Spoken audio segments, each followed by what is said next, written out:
ஐயா ஸ்டாலின் வந்துருவாரு, நம்ம அமைச்சர் பதவி வாங்கிக்கலாம் அப்படின்னு எண்ணத்துல இருந்தாரு. ஏற்கனவே அப்படிதான் இன்னொருத்தர் எண்ணத்துல இருந்தாரு. அவர் திருப்பி எங்கிட்டே வந்துட்டாரு.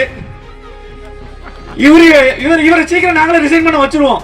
சட்டமன்ற உறுப்பினர் பதவியை ராஜினாமா செய்ய வைப்போம், இவர்களும் வந்து விடுவார்கள் என்கிற மாதிரி அந்த வார்த்தையை அவர் யாருக்கு அந்த அதிகாரம் கொடுத்தான்னு தெரியல.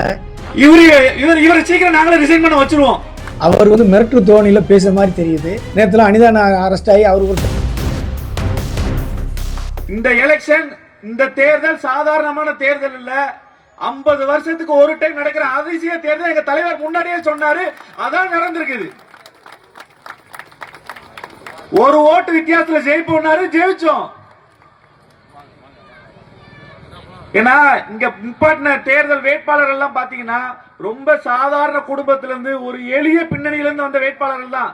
உதாரணத்தை எடுத்துக்கிட்டா இந்து அறநிலைத்துறை இன்னைக்கு அமைச்சரா இருக்கக்கூடிய மாண்புமிகு அமைச்சர் திரு ரமேஷ் அவர்கள் எடுத்துக்கிட்டீங்கன்னா ஒரு சாதாரண எளிய குடும்பத்திலிருந்து வந்தவர் தான். இன்னைக்கு அவங்க அம்மா அவங்க அப்பா வீட்டு வேலை தான் பார்த்துட்டு இருக்கிறாங்க. ஆனா எங்க தலைவர் அவர் எங்க நிப்பாட்டிருக்காங்க பாத்தீங்களா? இதெல்லாம் என்னன்னா மக்கள் செய்வதற்காக யார் வந்திருக்காங்களோ அவங்களுக்கான உரிய அங்கீகாரம் வழங்கப்படும். அந்த தேர்தலுக்கு முன்னாடியே சொன்னாரு, அதை நீங்க நிறைவேற்றிருக்கிறாரு.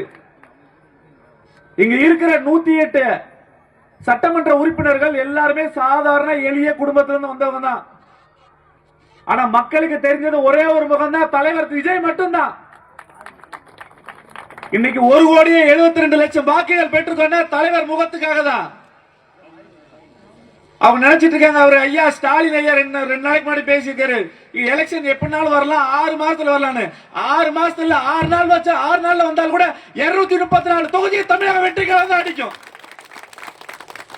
அவர் நினைச்சிட்டு இருக்காரு 6 மாசத்துல வந்தா நம்ம ஈஸியா ஆட்சியை பிடிச்சலான்னு. நீங்க ஆட்சியே இல்ல, நீ அடுப்ப கூட பிடிக்க முடியாது. உங்க இருக்கிற ஏற்கனவே இருக்கிறங்க இங்க கருணாநிதி இருக்கிறாரு, அவர் நினைச்சிட்டு இருக்காரு நம்ம ஜெயிச்சிடலாம் அப்படின்னு. நாங்க சொல்றோம், ஐயா கருணாநிதியை நீங்க எழுதி வச்சுக்கோங்க. நீங்க 30 கோடி ரூபாய் பணம் செலவு பண்ணி தான் நீங்க ஓட்டு வாங்கி வந்திருக்கீங்க. நீங்க 300 ரூபாய் கூட நீங்க சம்பாதிக்க முடியாது, விடவும் மாட்டோம். நீங்க வந்து இங்க ஓட்டுக்கு பணம் கொடுத்து வாங்கி நம்ம ஜெயிச்சு பணம் சம்பாதிச்சிடலாம், மக்களோட உரிமைகளை மக்களோட வேர்வையை உறிஞ்சி சம்பாதிச்சிடலான்னு அவர் நினைச்சிட்டாரு. இந்த டைம் மேல ஐயா ஸ்டாலின் வந்துருவாரு, நம்ம அமைச்சர் பதவி வாங்கிக்கலாம் அப்படின்னு அவர் எண்ணத்துல இருந்தாரு.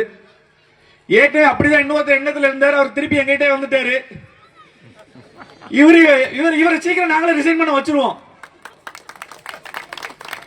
மக்களுக்காக சேவை செய்யல, மக்கள் பிரச்சனைகளை கேட்கல, மக்கள் நலன் சார்ந்த பிரச்சனை நீங்க கையில எடுக்கலன்னா உங்களையும் வீட்டுக்கு அனுப்புறதுக்கு மக்கள் தயாரா இருக்காங்க. போன ஆட்சியில சொன்னாங்க நாங்க மகளிர் உரிமை தொகை 1000 ரூபாய் கொடுப்போம் அப்படின்னு.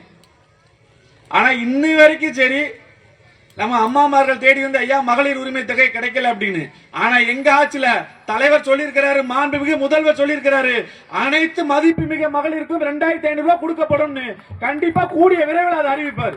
தாவேகானுடைய மாவட்ட செயலாளரும் முன்னாள் வேட்பாளராக போட்டியிட்ட பாலசுப்ரமணியம் அவர்கள் என் பெயர் களங்கப்படுத்தும் வகைக்கு சட்டமன்ற உறுப்பினர் பதவியை ராஜினாமா செய்ய வைப்போம், இவர்களும் வந்து விடுவார்கள் என்கிற மாதிரி அந்த வார்த்தையை அவர் யாருக்கு அந்த அதிகாரம் கொடுத்தான்னு தெரியல. அவர் வந்து மிரட்டு தோணியில் பேசுகிற மாதிரி தெரியுது. இது இப்போ ஏற்கனவே சற்று முன் ஒரு நேரத்தில் அனிதா அரெஸ்ட் ஆகி அவருக்கு ஒரு பேட்டி கொடுத்துருக்காங்க, இப்படி பேரம் பேசு மாதிரி இப்படி மிரட்டுறாங்கன்னு சொல்லி. இதெல்லாம் சேர்ந்த குணமாக இருக்குமா என்று தெரியவில்லை. நான் வந்து திராவிட முன்னேற்ற கழகத்தை சேர்ந்தவன், எதற்கும் அஞ்சிரவன் கிடையாது. அதனால் என்னை என்னை களங்கப்படுத்திய அந்த பாலசுப்ரமணியம் அவர்கள் உடனடியாக பகிரமாக வருத்தம் தெரிவித்துக் கொள்ள வேண்டும். வருத்தம் தெரிவிக்காத பட்சத்தில் அவர் மீது கண்டிப்பான முறையில் சட்டப்பூர்வ நடவடிக்கை எடுப்பேன் என்பதை தெரிவித்துக் கொள்கிறேன்.